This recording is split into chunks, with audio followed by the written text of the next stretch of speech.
Hello everyone, it's Infinity Gamer here, and in this video I'm going to chat to you about the problem I'm having with O12. This video actually came off the back of a conversation I was having with Eric, and it highlighted that even though I'm predominantly an O12 player, there are still a few things that maybe I struggle with when I'm playing O12, and I'm going to go through a few of them here. Number one, the main thing I struggle with O12 is the STARMADA sectorial.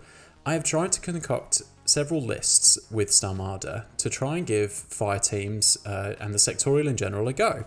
The thing I struggle with is that I can't make it work. Now, the obvious thing here is to probably run Hector as the lieutenant, because then you get 2 lieutenant orders, which is fantastic if you also have something like an NCO. Running Hector in a fire team, though, is quite expensive, and there's, maybe apart from Bluecoats, there's no obvious pairing with him that I can see. And also, he's very expensive, and he's also your lieutenant, so to have him as the cornerstone of a fire team, you've got to run him very aggressively to get the most value out of him, I think. Which also leaves you exposed, which then means that in my mind you need something like a backup, a chain of command, which is an alpha or a cho, which is then reasonably expensive as well, just as a backup for something that you know that's basically going to happen. So in summary, I can't get STARMADA to work because I can't find a configuration of fire teams that lends themselves to my playstyle. I don't like running one model up super aggressively, and what happens if they get isolated or die? I like to have backups and defensive options as well, which means that a 5-man fire team would be very appealing to me, because that is a great ARO piece. Regardless of what happens, it makes your opponent think about dealing with them. The only real 5-man fire team that we've got available are Kappas, and even though there are a couple of good options in there, there's just nothing extra special, especially when you look at the other factions. So that's my biggest problem, is trying to get a STARMADA list to work. The other problem I have with O12 and linked to STARMADA are the unit options that are available within STARMADA. The thing for me is that O12 has some excellent units in things like the Gangbuster and Team SIRIUS. As soon as you look over to STARMADA, those units are missing, and to me that is a huge problem. Gangbusters have infiltration, which means that they can start on your half of the table pretty much anywhere. And they come with a mad trap, and if you go for the mine layer one, you can put a mad trap down on the table straight away. That's great for area denial. Mad traps are better than mines because all something has to do is come within 8 inches of it, and the mad trap will run around the board to try and get to it. It doesn't matter whether they're in line of sight or anything like that. They just have to get within the zone of control, and the mad trap will go and try and glue them. That's excellent. Now, Gangbusters also are excellent units. They've got MSV1. You can put them in suppression from turn 1 using your special command token if you're going second. That is a great and powerful combination, and to not have them in STARMADA means that STARMADA is very unattractive to me at this moment in time. It's the same with Team SIRIUS. You know, you've got a repeater in the SIRIUS dog bot, which has heavy riot stopper.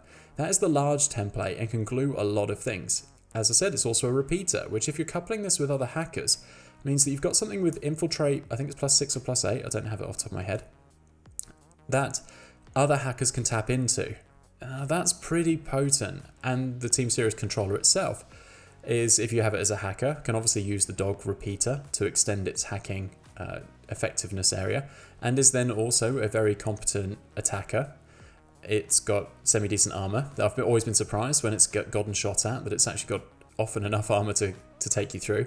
And obviously it's a hacker, which means that it's a specialist operative. So if you're in a mission where you have to touch a console or do something like that, you have something with forward deployment that can do that. I've actually got a list where I've got 1 Gangbuster and 2 Team SIRIUS in it, and it's worked fantastically. That's huge amounts of kind of mid-board area denial. So why would I take STARMADA when I'm losing those 2 models, which are fantastic in their own right, but can also pair very well with other things that are in the O12 arsenal? Another problem I have with O12 at the moment is the Zeta. I love this unit and the prospect that it brings to O12, especially in this tag heavy meta that we seem to be in. But it's very expensive, and as soon as I include it in any list, I've basically run out of room for anything else that I would want. O12 have great options. You know, you've got the Gamma, the Omega, the Raptor. Those are just kind of like the heavy infantry level things. Then we've got Epsilons, which are fantastic MSV2 when paired with Varangians. As soon as you start looking at all of these other options that we've got at the lower levels, which are tactically excellent, the Zeta seems, I don't know, just a bit out of place. You're putting it in there, and I think the idea is that it just stands on its own, being a tag doing nothing, but it doesn't link very well with anything else, and it's taking up a huge amount of points.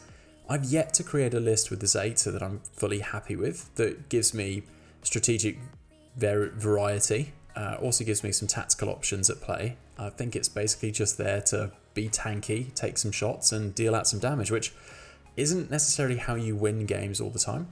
It wouldn't surprise me if in something like Supremacy or anything where you've got to take out as many of the enemy's points as possible, then that's going to be a potential option. It would also be obvious for it to be a Lieutenant, but we also have the Gamma as a Lieutenant option, which is very tanky, can take a good hit, is smaller, so it can be hidden very easily, and doesn't take up anywhere near as many points, which means that you've then got room for other things. So I am struggling to put the Zeta on my list. However, I love the model and I do want to run it at some stage just to see how it plays. Another thing I'm struggling with are Lieutenant options. Now for me, I have a default of running pretty much Cho, and that's because she's got Hollow, so she can pretend to be something else, which means that for me, she's very well hidden. In certain missions where your Lieutenant is open information, I would use something like the Gamma, because again, it doesn't matter that it's open information because it's very survivable, and that might be an argument for taking the Zeta by the same token. But otherwise, we've got a Kappa Lieutenant, I think there's a Blue Coat Lieutenant option. We obviously have the Zeta Lieutenant, I think there's an Omega Lieutenant, Gamma Lieutenant. So we've got heavy infantry, but they all seem to be quite costly, apart from something like the Kappa, which is expensive, which is cheap, but then doesn't last very long. The Alpha is a very obvious Lieutenant option. So for me, I think I'm struggling with Lieutenants that have a role that isn't just being a tank and taking the hits and maybe dealing out some damage. I'm not entirely sure what I'm expecting, but again, I think that maybe it's just my playstyle, but once I've developed my lists, the thing I'm then looking at is, well, am I having a Lieutenant that I'm basically hiding or a Lieutenant that I'm using? As it happens, I find Cho is my best solution. So I run her as an alternative to something else that's on the board, sometimes an Epsilon, because the threat of an MSV2 HMG is quite bad for my opponent and makes them think. But I just basically hide her. I don't run her overtly, because obviously as soon as she goes to shoot anything, people realise quite quickly that she doesn't have an MSV2 and HMG, and then she becomes the target. The fact that I also run the Raptor also works quite well because it has NCO, so it means that the Lieutenant order doesn't go completely wasted because the Raptor can use that. So I'm finding that combination is working quite well.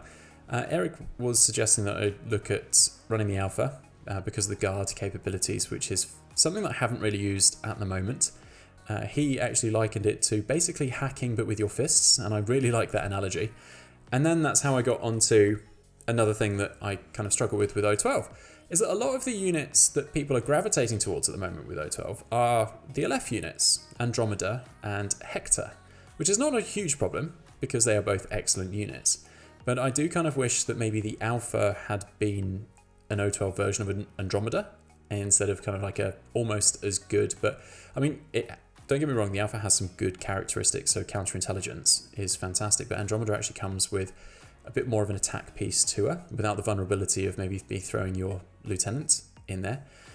Andromeda is a very solid unit, and I do actually want to figure out a way to include her in the list, because with infiltration, and there's some confusion with the army builder as to how that works, because she has infiltration +6, but also has forward deployment +8. Now to me it's either one or the other, not both.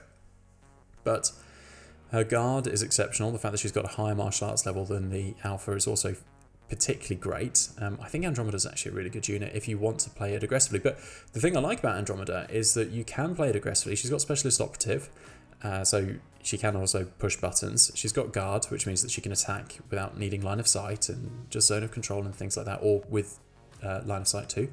So she's very good, and if she gets isolated and is on her own, relatively survivable, and can just go on a rampage on her own without you losing a whole heap of points. I think she sits in like the 30 to 40 point mark, which is an acceptable amount to be losing. And obviously with infiltration means that you can, in something like Supremacy, park her forward and she could maybe defend herself relatively competently. I don't have that same feeling with the Alpha. It doesn't seem to be as great in my eyes, but that's maybe just my playstyle. The other thing I'm struggling with O12 are the blue coats. I still can't quite figure out where they fit in a list. They seem perfect for STARMADA in a fire team, but again, as I started this video with, fire teams in STARMADA are generally a challenge for me, and so finding a place for blue coats is not easy. So Bluecoats, I really want to run them because they're A, a cool model, and B, I think they've got potential with the weapons loadouts that they've got, but again, can't find a synergy with them. So if you've managed to find one, or if you've got one that you think I should try out, drop it in the comments below because that would be really helpful. I really want to give them a go and give them a good try, but just can't figure out where they fit. Other things I'm struggling with O12, that's kind of it. So now, so that this isn't just a negative video, I'm going to come up with a couple of things that I really enjoy about O12 and some synergies that I found are working really well. The Rem Racer profile is one of my favourites. Now, not only is it a hacker with +1 BS, which is the mode I take, I think it's easy to look at one of the cheaper options because then you can buff one of your remotes. And obviously an easy remote for any O12 player to be taking is the TR HMG, that Total Reaction HMG bot. You stick it out and then in your reactive turn, it's still doing its 4 shots. You can up my temptation early on was to take the Rem Racer profile that up the damage on the HMG, but actually what I've realised is the +1 BS is much more valuable because there's no point having increased damage on your HMG if you're not hitting, and the +1 BS obviously increases your chances of hitting. That +1 BS is fantastic. It takes a BS 12 unit to BS 13 in most cases. Now with the range of the HMG, you might be getting your +3, but often you're going to be hitting something that's in target, you're going to be hitting something that is probably trying to deal with your TR HMG, so you may also find that you're trying to shoot through smoke, which is not great. So the +1 BS is actually going to help because most of the modifiers you might experience with something that's trying to take out your TR HMG are going to be BS modifiers. I've also started to fall deeply, madly in love with the Millicent Copperbot. Now that's because I'm currently running a list that has 5 hackers in it. 2 Team Sirius, a Gangbuster with Killer Hacker, but that doesn't really play into this.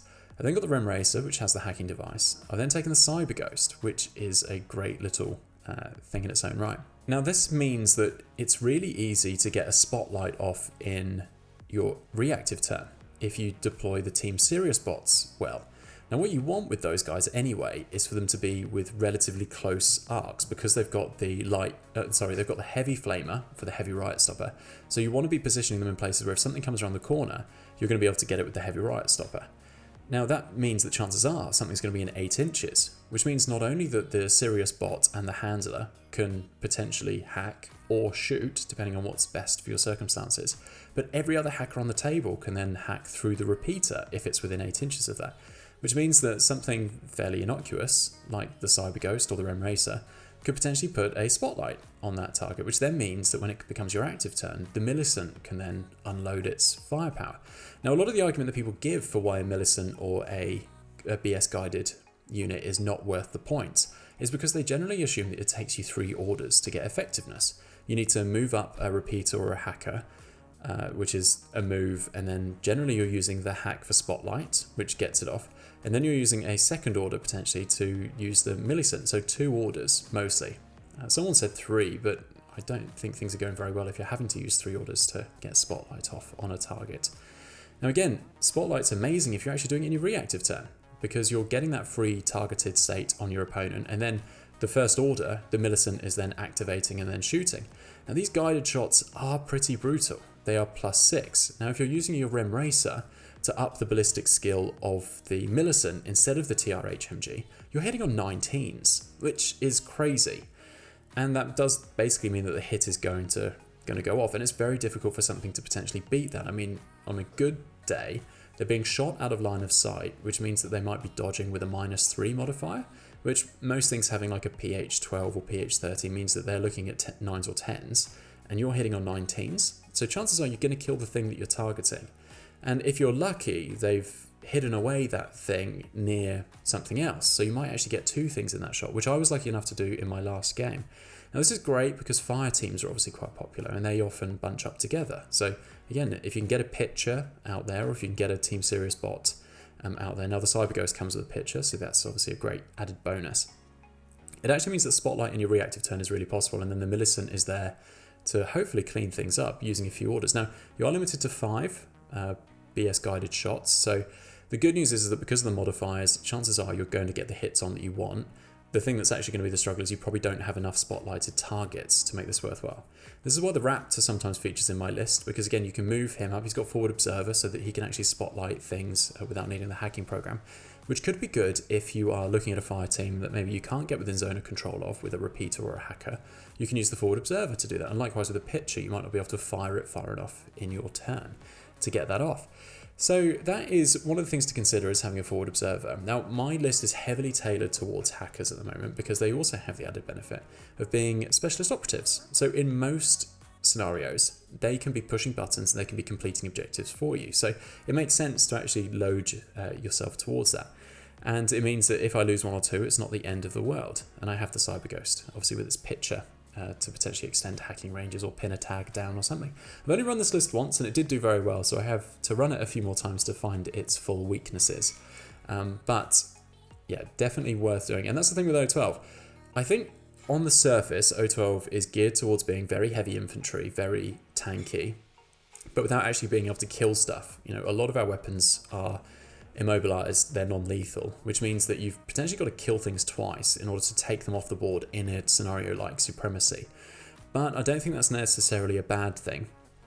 It just makes you play differently and play more towards the objective rather than just shooting things off the table. But I think that actually where the real trick in something like O12 lies is thinking outside of the obvious, not necessarily going for the high shots, high impact stuff, it's the synergies. It is actually things like the gangbusters with their mad traps.